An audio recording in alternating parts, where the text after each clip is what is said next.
दीवानापन episode 78। अब आगे। जन्नत दूसरे ही पल जोर से चिल्लाए, यूडब्ल्यू आप यहाँ। ये कहते हुए जन्नत के चेहरे के भाव पूरी तरह गायब हो गए, क्योंकि इस वक्त उसके सामने बेड पर रिधान लीन होकर बैठा हुआ था।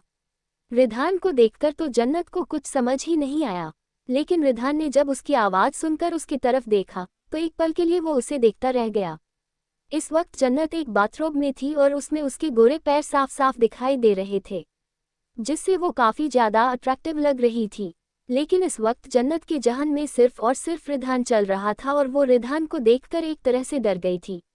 लेकिन तभी उसने गुस्से के साथ कहा, रिधान अभी के अभी चले जाए यहाँ से। लेकिन रिधान तो बस उसे ही घूरे जा रहा था। जन्नत ने वापस से कहा, क्या आपको सुनाई नहीं दिया? मैंने कहा चले जाए यहाँ से। लेकिन रिधान अब अपनी जगह से उठा और सीधे जन्नत की तरफ बढ़ने लगा। जन्नत रिधान को अपने पास आते देख अपने बाथरोब को कसकर पकड़ ली। वो तुरंत घबरा कर बोली, रिधान पहले ही आपने पार्टी में मेरे साथ बहुत कुछ कर लिया, अब आप प्लीज़ यहाँ से चले जाए। मैं अब आपकी बातें नहीं सुनना चाहती, प्लीज़ अभी के अभी चले जाए। ये कहते हुए वो अपने कदम पीछे लेने लगी, लेकिन तभी रिधान उसके करीब आया और उसने दूसरे ही पल उसे कमर से पकड़ लिया। रिधान के उस गर्म एहसास को पाते ही अचानक से जन्नत की आंखें बड़ी हो गई। उसने तुरंत कहा, रिधान ये क्या कर रहे हो आप? छोड़िए मुझे। ये कहकर वो अपना चेहरा दूसरी तरफ घुमाने लगी, लेकिन रिधान ने उसके चेहरे को चिन से पकड़ते हुए अपने तरफ घुमाया। वो उसे देखते हुए बोला, यू नो वॉट, आज पहली बार मैं इस बात के लिए शुक्रगुजार हूँ कि तुम वाकई मेरी बहन मेरी। ये सुनते ही जन्नत को कुछ समझ नहीं आया और वो हैरानी के साथ ना समझ में बोली, क्या बकवास कर रहे हैं आप और आप क्यों किसी के शुक्रगुजार होंगे? उसके जवाब में रिधान उसके होंठों को घूरते हुए बोला, तुम्हें पता है आज फर्स्ट टाइम मुझे तुम्हें फील करने की फीलिंग आ रही है। ये सुनकर अब जन्नत की आंखें बिल्कुल बाहर निकल आई। उसे तो समझ नहीं आया कि आखिर रिधान उससे इतनी अजीब बातें क्यों कर रहा था। तभी वो अपना चेहरा रिधान से छुड़ाते हुए जल्दी से क्लोजेट की तरफ जाते हुए बोली, रिधान अभी के अभी यहाँ से चले जाए और जब मैं चेंज करके आऊँ तब आप यहाँ मुझे नहीं दिखने चाहिए। ये कहकर वो अभी आगे बढ़ी ही थी कि तभी रिधान ने उसके बाथरोब की नॉट को पकड़ लिया, जिसे फील करते ही जन्नत के कदम अपनी जगह बिल्कुल जम गए। वहीं रिधान ने उसे पकड़कर वापस अपने करीब खींच लिया। जन्नत सीधे रिधान के सीने से टकराए। पता नहीं क्यों रिधान के करीब आने से उसे बेचैनी होने लगी। उसे एक अजीब सा एहसास हुआ। वो दूसरे ही पल डरते हुए बोली, रिधान क्या आप मुझे मारने के लिए आए हैं? देखिए आप मुझे उसे बात के लिए सजा नहीं दे सकते जिसमें मेरी कोई गलती नहीं है। पहले ही आपने वहां पर मेरे साथ बहुत कुछ कर लिया है। अब आप प्लीज़ यहाँ से चले जाए। मुझे आपसे अभी डर लग रहा है। आप पता नहीं कैसी अजीब और बहकी बहकी बातें कर रहे हैं। उसकी बात सुनकर रिधान ने उसके गीले बालों में अपना सर घुसाया और उस एहसास को पाते ही जन्नत के हाव भाव बदल गए। वो तुरंत हड़बड़ी के साथ बोली, ये क्या कर रहे हैं आप? हम बहुत ज़्यादा करीब हैं। लेकिन रिधान उसकी कमर पर अपने दोनों हाथ लपेटे हुए उसके बालों में अपना मुंह घुसाते हुए बोला, तो क्या तुम्हें इस करीबी से प्रॉब्लम है? तभी जन्नत बोली, लेकिन हम तो दोस्त नहीं हैं ना और ना ही हमारा कोई ऐसा रिश्ता। लेकिन इसके आगे वो अभी कुछ कह पाती उससे पहले उसके मुंह से एक चीख निकल गई, आह रिधान। वो सिसकियों में रिधान का नाम लेने लगी और रिधान उसके गर्दन पर अपने होंठ रखते हुए गहरी आवाज में बोला, अब हमारे बीच कोई भाई बहन का रिश्ता नहीं है। बस यही रिश्ता चाहिए था मुझे। अब इसके अलावा मुझे तुमसे कोई दूसरा रिश्ता नहीं चाहिए। जन्नत का दिमाग घूमने लगा। उसे कुछ भी समझ नहीं आ रहा था कि आखिर रिधान ऐसी बातें कह भी तो रहा था, पर क्यों? वो अभी सच में डूबी हुई थी कि तभी उसे महसूस हुआ जैसे उसके बाथरोब को सरकाया जा रहा हो। ये महसूस करते ही अब जन्नत के पैर कमजोर पड़ गए और वो तुरंत हकला कर बोली, रिधान ये गलत है। हम ऐसा नहीं कर सकते। आपको पता है ना कि आप कौन हैं और मैं कौन हूँ? इसका जवाब में रिधान उसके बाद बाथरोब के अंदर धीरे से अपने हाथ को डालते हुए बोला, मुझे बस इतना पता है कि तुम मेरी दुश्मन हो और मैं तुम्हारा दुश्मन हूँ। दुश्मन का नाम सुनते ही जन्नत फिर से गुस्से में आ गई और उसने गुस्से के साथ कहा, अगर मैं आपकी दुश्मन हूँ तो फिर आप मेरे साथ ऐसा क्यों कर रहे हैं? क्या एक दुश्मन एक दूसरे के इतने करीब आते हैं? उसकी ये बात सुनकर रिधान जो अपनी आंखें बंद किए हुआ था, उसकी आंखें एक पल के लिए खुल गई और वो पीछे से जन्नत को घूरने लगा और उसके चेहरे पर एक गहरी मुस्कुराहट आ गई। वो उसके गले को चूमते हुए बोला, यू आर राइट। एक दुश्मन दूसरे दुश्मन के साथ ऐसा नहीं करते, लेकिन हमारी दुश्मनी तो अलग है। हमारी दुश्मनी इसी तरह से होगी। अब जन्नत बिल्कुल शॉक थी और वो अभी कुछ रिएक्ट कर पाती उससे पहले ही रिधान ने झटके के साथ उसे अपनी तरफ घुमाया और उसके गर्दन को पीछे से पकड़कर उसके होठों को दूसरे ही पल अपने होंठ में ले लिया। अब तो जन्नत की आंखें बिल्कुल फैलकर बड़ी हो गई और वही रिधान उसे पैशनेटली उसके दोनों नर्म होठों को गहराई से चूमने लगा। इधर दूसरी तरफ भावना डिनर रेडी कर चुकी थी और इस वक्त वो डाइनिंग एरिया में जन्नत का इंतजार कर रही थी। तभी वहां फ्रेश होकर तन्मय भी आ गया। तन्मय ने उसे जब वहां अकेले देखा तो नासमझी में बोला, क्या हुआ, काफी देर हो गई, जन्नत अभी तक आई क्यों नहीं? इसके जवाब में भावना ने उदासी के साथ कहा, कहीं आपने सच ही तो नहीं कहा था? कहीं ऐसा तो नहीं कि वो वाकई मेरे हाथों का डिनर नहीं करना चाहती? शायद इसीलिए वो वापस नहीं आई। ये सुनते ही तन्मय ने गुस्से के साथ कहा, भूलो मत, वो भी हमारी बेटी है और वो ऐसे मना नहीं कर सकती। उसे जल्द से जल्द हमें अपनाना होगा और तुम रुको, मैं अभी के अभी उसे लेकर आता हूँ। ये सुनकर भावना ने उदासी के साथ बस अपना सर हिला दिया और वही तन्मय वहां से सीधे जन्नत के रूम की तरफ बढ़ गए। इधर रूम के अंदर तो कुछ अलग ही माहौल था। इस वक्त जन्नत की सिसकियां निकल रही थी। रिधान ने उसे बेड पर गिराया था और उसमें उसके दोनों हाथों को उसके बाथरोब की नोट से बांध दिया था जो उसके सिर के ऊपर था। रिधान उसके ऊपर उसके पूरे गले और गर्दन को चूम रहा था जिससे जन्नत सिसकियां भर रही थी। उसकी आंखें बंद थी और उसका चेहरा लाल था। वो स्ट्रगल कर रही थी पर दोनों हाथ को रिधान ने इस कदर बांधा था कि वो चाहकर भी स्ट्रगल नहीं कर पा रही थी। रिधान उसके पूरे गर्दन और गले को सहलाते हुए उसके और भी ज्यादा नीचे जाते हुए बोला, आई डोंट नो मुझे क्या हो गया है, पर मैं तुम्हें देखकर कंट्रोल नहीं कर पा रहा हूँ। तुम्हारे अंदर ऐसा क्या है जिससे मैं पागल हो गया हूँ? तुम्हारे लिए मेरे अंदर का जानवर बाहर निकल रहा है और मैं शायद इस जानवर को अब और शांत नहीं रख पाऊंगा। इसी के साथ उसने उसके बाथरोब को झटके के साथ खोल दिया। दूसरे ही पल जन्नत की एक जोरदार चीख निकल गई, आह रिधान! लेकिन इसके आगे वो कुछ बोल पाती उससे पहले रिधान ने एक बार फिर से उसके होठों को अपने होठों में ले लिया और जन्नत की आवाज उसके गले में ही घुट कर रह गई। जन्नत की आंखों के कोनों से दूसरे ही पल आंसू निकलने लगे और वही उसने तड़पते हुए रिधान के बालों को कसकर पकड़ लिया। रिधान बिल्कुल बेकाबू हो गया था। वो लगातार उसे छुए जा रहा था। जन्नत के पूरे गले और गर्दन पर बाइट मार्क्स थे। रिधान ने अब उसके कान को अपने होठों में भरा और उसे चूमते हुए बोला, you are like strawberries, your taste is amazing, I wanna eat you all. ये कहते हुए उसने एक बार फिर से उसके होठों को अपने होंठों में लिया और एग्रेसिवली किस करने लगा जिससे जन्नत एक बार फिर से सिसकियां लेने लगी। वो रिधान को दूर कर देना चाहती थी पर वो रिधान के टच को रेजिस्ट नहीं कर पा रही थी तो लगातार अपना चेहरा घुमाए जा रही थी और रिधान लगातार उसे चुम्मे ही जा रहा था। तभी अचानक से किसी ने दरवाजा खटखटाया। दरवाजा नॉक होने की आवाज सुनते ही जन्नत बिल्कुल शॉक्ड हो गई। वही रिधान एक पल के लिए किस करते करते रुक गया और गुस्से के साथ दरवाजे की तरफ घूरने लगा। एपिसोड 79। तभी जन्नत ने तुरंत रिधान को दूर धक्का दिया। वो जल्दी से अपने बाथरोब को ठीक करके घबरा कर बोली, दरवाजे पर कोई है, मुझे डर लग रहा है। ये कहते हुए वो तुरंत घबराते हुए खुद के कपड़ों को ठीक कर रही थी। उसे इस वक्त वाकई बहुत ज्यादा डर लग रहा था लेकिन रिधान के एक्सप्रेशन डार्क थे। वो गुस्से के साथ बोला, मैं इस तरह के डिस्टर्बेंस को टॉलरेट नहीं कर सकता। रिधान की ये बात सुनकर जन्नत हैरान हो गई और दूसरे ही पल गुस्से के साथ बोली, मुझे नहीं पता आपने ऐसा मेरे साथ क्यों किया, पर यह बहुत गलत है, इसके लिए मैं आपको माफ नहीं करूंगी। ये सुनते ही रिधान ने उसकी गर्दन को कसकर पकड़ते हुए कहा, क्या गलत किया मैंने तुम्हारे साथ? क्या तुम एंजॉय नहीं कर रही थी या फिर तुम मेरे टच से स्ट्रगल कर रही थी? अपना फेस देखो, तुम्हारे चेहरे पर छाई ये मदहोशी ही बता रही है कि तुम मेरे टच को किस तरह फील कर रही थी। जन्नत की आंखें एकदम से बड़ी हो गई। उसे समझ नहीं आया कि वो क्या बोले और अभी वो कुछ कह पाती उससे पहले ही गेट से आवाज आई, जन्नत बेटा जल्दी से बाहर आओ और चुपचाप हमारे साथ चलकर डिनर करो। देखो, हमें पता है कि तुम अभी भी हमसे नाराज हो, लेकिन इस तरह नाराजगी ठीक नहीं है। हमने तुमसे ये सब छुपाया था, लेकिन अब तो तुम जानती हो ना। एटलीस्ट अब तो हमें माफ कर दो। तुम्हारी मॉम ने बहुत प्यार से तुम्हारे लिए डिनर बनाया है। वो बहुत उदास होकर बैठी है। अगर तुम नहीं खाओगी तो वो भी नहीं खाएगी और तुम्हें पता है उसकी ब्लड प्रेशर की दवा चल रही है और वो फिर दवा भी नहीं लगी तो उसकी तबीयत खराब हो जाएगी। क्या तुम चाहती हो कि तुम्हारी मॉम की तबीयत खराब हो? जन्नत के कान में ये सारी आवाज गई तो वो तुरंत हड़बड़ी के साथ बोली, मैं आ रही हूँ। आप चलिए। तन्मय ने जब उसकी आवाज़ सुनी तो उसने नासमझी में कहा, लेकिन तुम दरवाज़ा क्यों नहीं खोल रही हो? तुम ठीक तो हो ना? क्या मैं अंदर आ जाऊं? ये सुनते ही जन्नत जोर से चिल्लाई, नहीं, बिल्कुल भी नहीं। मैं थोड़ी देर में आ रही हूँ। आप जाए, वरना मैं सच में नहीं आऊंगी।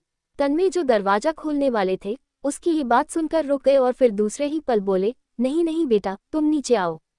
मैं नीचे जा रहा हूँ। ये कहकर वो वापस से वहां से नीचे चला गया। इधर जब तन्मय चला गया, तो जाकर जन्नत को राहत मिली और वो गुस्से से रिधान को देखने लगी, जो इस वक्त मिरर के सामने खड़ा खुद को ही घूर रहा था। रिधान को देखकर जन्नत ने दांत पीसते हुए कहा, रिधान किस रिश्ते से आप मेरे इस तरह करीब आ रहे हैं? आपको पता भी है ये सब कुछ मेरे लिए बिल्कुल फर्स्ट टाइम था। मैं आपको ऐसे महसूस नहीं करना चाहती, इसलिए प्लीज नेक्स्ट टाइम से आप मेरे से करीब मत आइएगा, वरना मुझसे बुरा कोई नहीं होगा। रिधान जो अपने गर्दन पर उसके नाखूनों के निशान को देख रहा था, उसे देखकर वो गहरी मुस्कुराहट के साथ बोला, मेरे गर्दन पर मौजूद ये निशान ही बता रहे हैं कि अब मुझे नेक्स्ट टाइम बहुत जल्द तुम्हारे पूरी तरह से करीब आना पड़ेगा। ये कहकर वो तिरछा मुस्कुराया और वहां से बाहर निकल गया। इधर जन्नत को तो समझ ही नहीं आया कि वो अब इसके जवाब में क्या बोले और कैसे रिएक्ट करे। वो बस खामोशी के साथ इस तरह बेड पर बैठी रही। इधर नीचे तन्मय आए तो भावना ने उन्हें अकेले देखकर कहा, क्या हुआ? क्या जन्नत आपके साथ नहीं आई? क्या वो वाकई इतनी ज्यादा नाराज है कि वो बिल्कुल भी यहाँ नहीं आना चाहती? उसकी ये बात सुनकर तन्मय ने मुस्कुराकर कहा, अरे नहीं नहीं, वो तो थोड़ी देर में आ रही है। तुम हम सभी के लिए डिनर लगाओ। जैसे ही भावना ने ये सुना उनके चेहरे पर बड़ी सी स्माइल आ गई और वो बोली, क्या आप सच कह रहे हैं? क्या वो आने वाली है? इसके जवाब में तन्मय ने अपना सिर हिलाया और हेड चेयर पर बैठ गए, जिसके बाद भावना जन्नत के लिए और तन्मय के लिए डिनर सर्व करने लगी। कुछ ही देर बाद वहां पर जन्नत नाइट ड्रेस में आई। जन्नत को देखते ही भावना के चेहरे पर बड़ी सी स्माइल आ गई।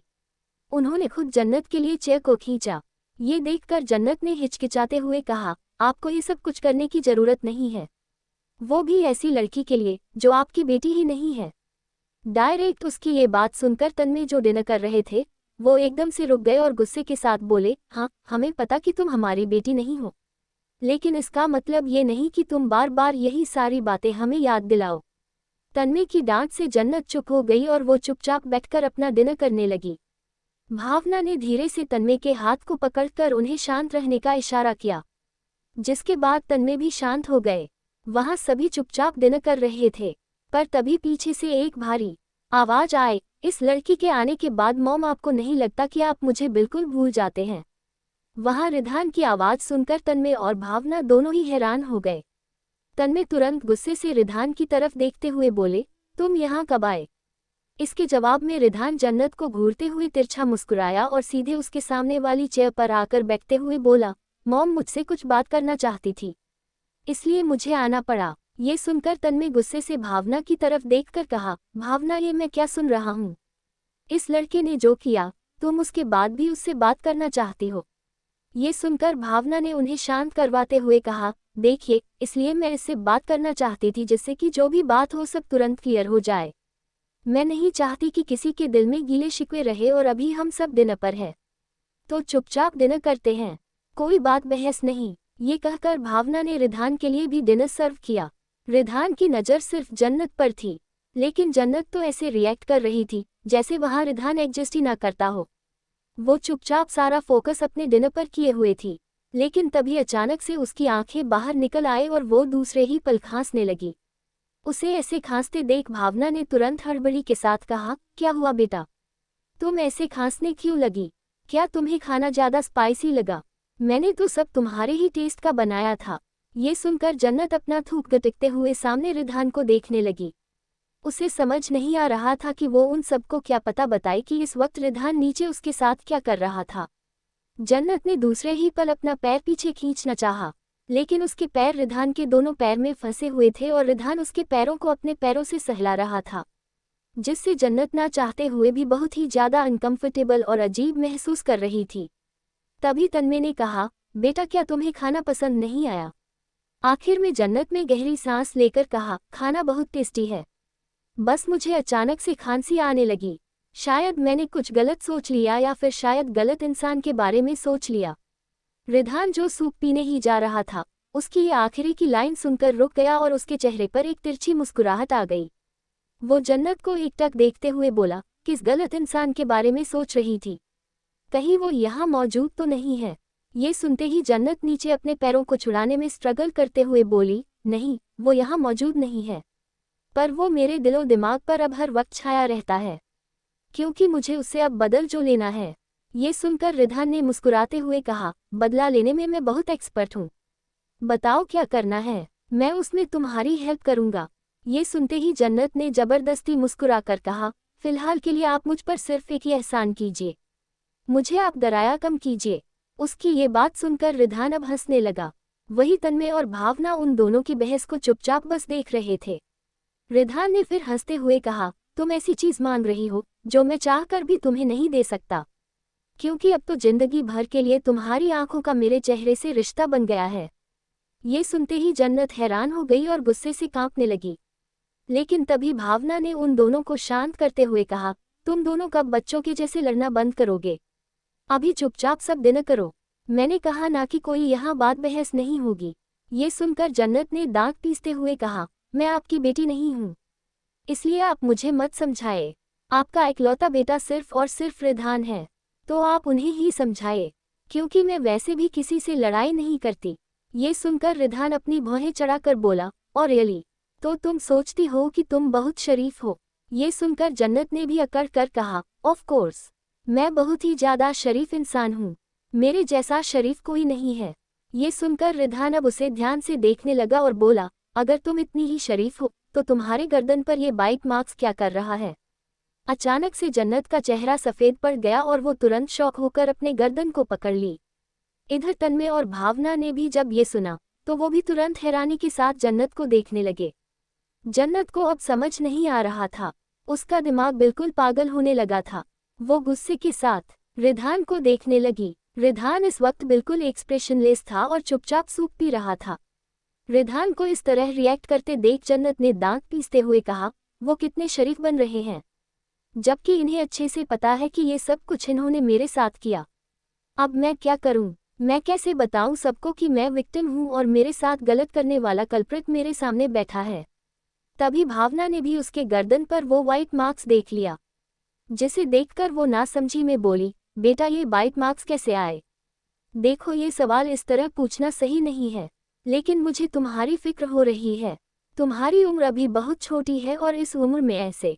तभी अचानक से तन्मय ने भावना के हाथ को पकड़कर उसे रोक दिया। भावना ये देखकर कुछ समझ गई और उसने अपना सर हिला दिया। तभी जन्नत अपनी जगह से उठी और बोली, मेरा पेट भर गया। ये कहकर वो दौड़ते हुए वहां से सीधे अपने कमरे की तरफ चली गई।